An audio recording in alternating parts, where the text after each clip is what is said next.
Akalar yana bir obyektimizni santexnika ataplayni sanoz ishini yakunladik.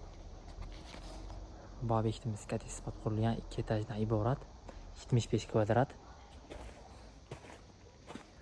Bu asosiy eshik, bu tomon vitrina oyna bo'ladi. Bu joylarimiz cho'rnavoy stachka bo'lsa, bitta topil pol to'qib beramiz va chistavoy stachka bo'ladi. Bu yerda bitta pergorodka bo'ladi va bitta sanuzilga eshik bo'ladi. Sanuzilga kirganimizda o'ng qo'lga bitta rakvina uchun joy, bitta unitaz uchun joy va bu joyda bitta dush uchun joy. Metrajli trapga kanalizatsiya tashab ketganmiz. Keyingisi bu joyda yana pergorodka bo'ladi. Bu tomondan kirilganda chap qo'lda rakvina, yonida unitaz. Ikkinchi etajga kanalizatsiya issiq suv chiqib ketgan shaxtamiz.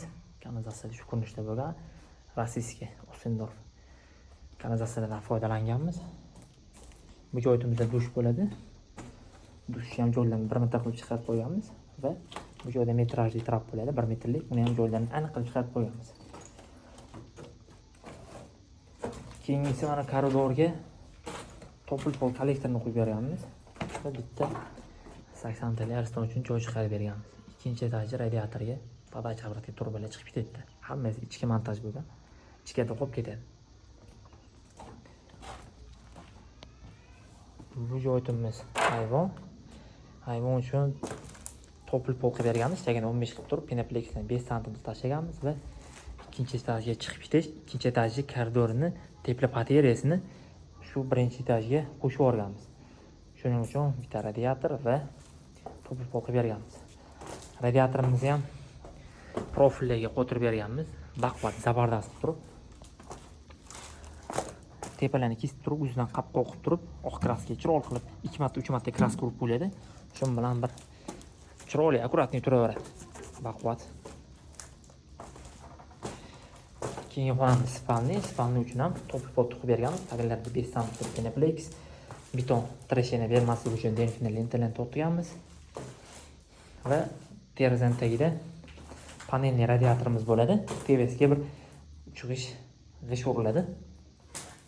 Sanuzilga kiraverish. Va bu sistemani qonni havo bilan tekshirib qo'yganmiz.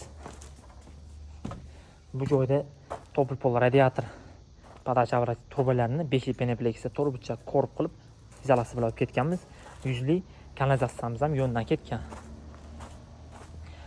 Kompressorda 4 atmosferada havo qamab qo'yganmiz. Havo mana turibdi. Oldingi videolarda ikkinchi etajda bo'lgan ishlarni ko'rsatib o'tgandim. Hozir yana bir chiqib ko'rsatib o'taman.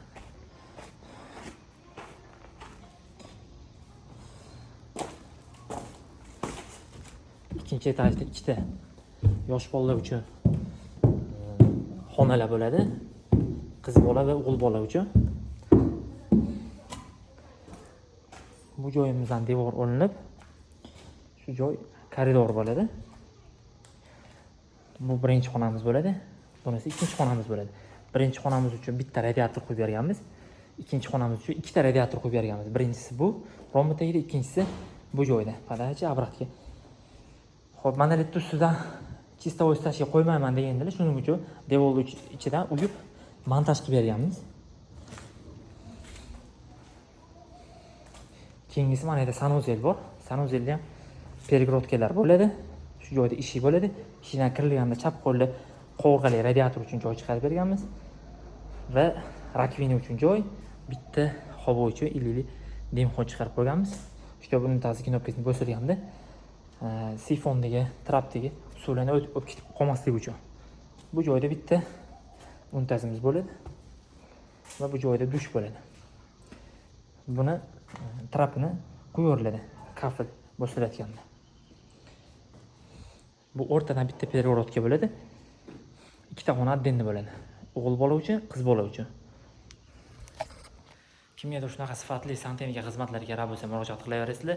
Agar videomiz manfaatli bo'lgan bo'lsa, like bosib, qurilish qilayotgan tanishinglarga shu videoni jo'natib qo'yinglar.